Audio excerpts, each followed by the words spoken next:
कि स्व और पर का विभाजन जब किसी ऐसे आधार पर आप करते हैं कि जो आधार परिवर्तित होने वाला है तो विवाद बढ़ेगा ही। पर जब ये दिखाई देने लगे अपने और परत्व की बात, जिसका संकेत आपको अयोध्या कांड में प्राप्त होता है। कैकेयी जी श्री राम से अत्यंत प्रभावित हैं और इसीलिए यह प्रसंग आता है कि जब मंथरा ने आकर के यह समाचार दिया कि राज्य पद देने वाले हैं महाराज दशरथ श्री राम को, तो बड़ी प्रसन्नता हुई। इतनी आनंदित हुई कि उन्होंने यही कहा कि ऐसा अगर समाचार सही है तो साचहु राम राज्यो काली देऊं तो ही मन भावत आली। तुम जो मांगोगी वही मैं दूंगा। कितनी उदार लग रही, आश्चर्यचकित मंथरा। दूसरे वही मैं और फिर अच्छा, दूसरे राम तो कौशल्या के पुत्र हैं और उनके पुत्र के राज्याभिषेक का समाचार सुन करके इतनी प्रसन्न हो रही। बल्कि प्रसंग तो आता है कि मंथरा जब आई तो थोड़ा नाटकीय मुद्रा बनाने में बड़ी निपुण थी, लंबी सांस लेती हुई, आंसू बहाते हुए। तो कैकेयी जी पहले मंथरा को देख के घबरा गई कि कोई बुरी बात तो समाचार तो नहीं। तो उन्होंने मंथरा से प्रश्न जो किया उसको सुन के उसको बहुत बड़ी चोट लगी। क्या? मंथरा को इस रूप में देखते ही कैकेयी जी पूछती हैं, सभय रान कह सकिन कुशल राम महिपाल भरत लखन रिपु दमन सुनी भा कुबरी और साल। प्रश्न सुन के उसको इतना बुरा लगा, क्रोध आया। क्यों? बोले कैकेयी जी ने कुशल भी पूछा तो सब पहले राम का नाम लिया। राम तो कुशल से, महाराज का भी नाम बाद में लिया, भरत लक्ष्मण शत्रु का नाम बाद में लिया, पर पहला प्रश्न कुशल राम। मानो इतना आश्चर्य हुआ कि अरे ये पूछती स्वाभाविक था, भरत ननिहाल गए हैं तो इनको ये चिंता होती कि मेरा बेटा सुख कुशल से है कि नहीं कुशल से है। ये कुशल भी पूछ रही तो सबसे पहले राम के विषय। लेकिन रामायण के धैर्यशाली पात्रों में मंथरा से बढ़कर के धैर्यशाली कोई नहीं। अच्छा, उसे तो घबरा जाना चाहिए था कि वो एक सोच सकती थी कि जब इतना अपने बेटे से अधिक पहले राम के कुशल की चिंता है तो भाई मत बताओ। पर धीरे धीरे और जब थोड़ी बात सुनी तो इतना क्रोध आया कैकेयी जी को कि ये कह दिया कि बस तुम घर को तोड़ना चाहती हो और तुम याद रखो अगर फिर कभी तुमने झगड़ा लगाने वाली बात किया तो धरी जीभ कढ़ाऊं तोड़ी, मैं तेरी जीभ कटवा लूंगी। कितना धैर्य होगा मंथरा में, कितनी बड़ी राजनीतिज्ञ थी कि वो इन शब्दों को सुन करके उसके मन में थोड़ी हुआ अच्छा मैं बताऊंगी। और इतनी कुशल थी और उसने उसी अंतिम अस्त्र का प्रयोग किया। कैकेयी जी से मंथरा ने पूछ दिया, आप राम के राज्य से इतनी प्रसन्न क्यों हैं? और जो उत्तर मिला उससे मंथरा को आशा बन गई कि मेरा काम बन जाएगा। क्या? उन्होंने कहा कि मंथरा तुम्हें बता देना चाहता हूं तो चाहती हूं कि राम तो सारी माताओं को बराबर चाहते हैं, तो क्या अपनी मां कौशल्या की तरह आपको भी चाहते हैं? नहीं नहीं, वो तो कौशल्या से मुझे जाने कितना गुना मुझे अधिक चाहते। शब्द उनका यही था, राम ही सहज सुभाए कौशल्या सम सब महतारी, राम ही सहज सुभाए प्यारी।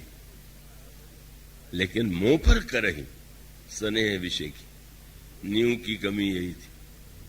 सबसे बराबर प्रेम करते हैं इसलिए राम अच्छे लगे तो प्रेम टिकेगा, पर सबसे बराबर प्रेम करते हैं पर मुझसे अधिक करते हैं, मूल में ही वो भावना। और सब इसलिए पूछ दिया मंथरा ने टटोलने के लिए, आपको कैसे पता कि आपको अपनी मां से अधिक चाहते हैं? शब्द निकला, वाक्य निकला, मैं करी प्रीति परीक्षा देखी, मैंने प्रेम की परीक्षा लेके देखा। मंथरा समझ गई, संदेह हुए बिना थोड़ी परीक्षा लिया जाता, कई बार ले चुकी हैं, इसलिए इसका अर्थ है कि इनके मन में कभी कभी ये संशय आता था कि कहीं राम मुझसे अधिक मां को तो नहीं चाहते। और मानो उसने व्यंग भरे मन विचार किए कि परीक्षा बार बार लेने का अर्थ यही तो है ना, कि आवश्यक थोड़ी है कि एक बार व्यक्ति परीक्षा में पास हो जाए तो जीवन भर पास होता रहेगा। विद्यार्थी एक बार पास हो गया, अगले वर्ष वो अनुत्तीर्ण हो सकता है। और उसने निर्णय कर लिया कि बहुत परीक्षा ली है, अब मैं दिखा दूंगी कि राम विश्वास के योग्य नहीं। और तब मंथरा ने जो बात कही, बहुत कलापूर्ण भाषण था। उसने कहा, मैं जानती हूं कि राम आपको बहुत चाहते थे और आप भी राम को बहुत उसके बदले में चाहती हैं, पर शब्द बदल दिया, राम चाहते थे और आप चाहती हैं, क्या अंतर है? बोले, अंतर यह है कि संबंध बदलते रहते। बड़ा साहित्यिक भाषण था। देवी, ठीक है, कब? और दृष्टांत दिया, अच्छा ये बताइए कि कमल और सूर्य का क्या संबंध है? तो साहित्य में ही कहा गया कि कमल सूर्य से, कमल के प्रति सूर्य के मन में प्रेम है और सूर्य से कमल प्रेम करता है।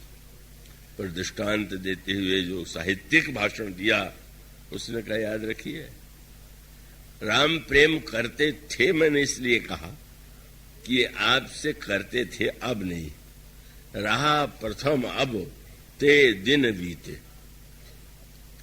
तब दृष्टांत दिया, अरे समऊ फिरे रिप हो ही प्रीते। आज जो प्रिय लगता है वही समय पा करके शत्रु लगने लगता है। और दृष्टांत कमल सूर्य का दिया। बोले, भानु कमल कुल पोषनिहारा, जल जारी करई सुइछारा। आप जानती हैं, जब तक सरोवर में जल है तब तक कमल से सूर्य प्रेम करता है, लेकिन जिस समय सरोवर का जल सूख जाता है, वही सूर्य कमल को जला के नष्ट कर देता है। आप स्पष्ट बोले, भानु कमल कुल पोषनिहारा और सुबिनु जल जारी करे सुइछारा। बोले, आप हैं कमल और राम है सूर्य। आप महारानी होने के नाते महाराज दशरथ को प्रिय हैं, यही जल है। और इसीलिए कि हमारे पिताजी इनसे बहुत प्रेम करते हैं, आपसे प्रेम करते हैं। पर जो राज सत्ता का जल सूखेगा, तब याद रखिए, वो राम सूर्य तुम्हें जला के ही छोड़ेगा। बात साहित्यिक थी और दृष्टांत सामने था। और तब ये कहा कि देवी, ये तो तुम्हारी भावुकता की बातें हैं कि राम बहुत अच्छे हैं, राम मुझसे बहुत प्रेम करते हैं। तुम इस बात को मत भूलो कि अपने तो तुम्हारे भरत हैं सही अर्थों में। राम तुम भावुकता से मानती हो, क्यों? तुमने भरत को घर में धारण किया, भरत को तुमने जन्म दिया है। कितना भी कुछ हो तो भरत ही तुम्हारे अपने। और राम कितना भी दिखावा क्यों न करें, वो तो अभिनय में कुशल हैं। और इसलिए भ्रम में मत पड़ो, अपना अपना ही होता है, पराया पराई होता है। बस यही जो एक सूत्र था, सचमुच लगने लगा। और ये सूत्र तो उनको पिताजी से पहले से मिला हुआ था, क्योंकि पिताजी ने विवाह में महाराज दशरथ से कह दिया था कि विवाह तो मैं अपनी कन्या का कर रहा हूं, पर याद रखिएगा, विवाह के बाद राज्य जो है मेरी पुत्री के गर्भ से जिसका जन्म होगा उसे मिलेगा। वही सूत्र। होंगी अन्य आपकी अनेक रानियां, पर मेरी पुत्री तो सबसे उसको श्रेष्ठ पद मिलना चाहिए। मानो अभिप्राय यही था। वही संस्कार मंथरा जगा देती है और उनको सचमुच ये लगने लगा कि भरत मेरे अपने हैं, राम पराए। तो अब जब पर हो गए राम और स्व है मेरे भरत, तो भरत के लिए ही मैं जो कुछ करूं, यही मेरा धर्म है, यही मेरा कर्तव्य है। और यही मंथरा ने उन्हें समझाया, बताया। और उसका परिणाम क्या हुआ? बस इसका मूल तात्पर्य है कि कोई सवत्व और परत्व का आधार, इस प्रकार का अगर आप मान लें कि जो व्यक्ति हमसे बहुत अच्छा व्यवहार करे, हमें बड़ा सम्मान दे, हमारा अपना, हमारे इस संबंध से जुड़ा हो तो अपना, तो ये बातें टिकती नहीं है, समाज में समय समय पा करके बदलती रहती है।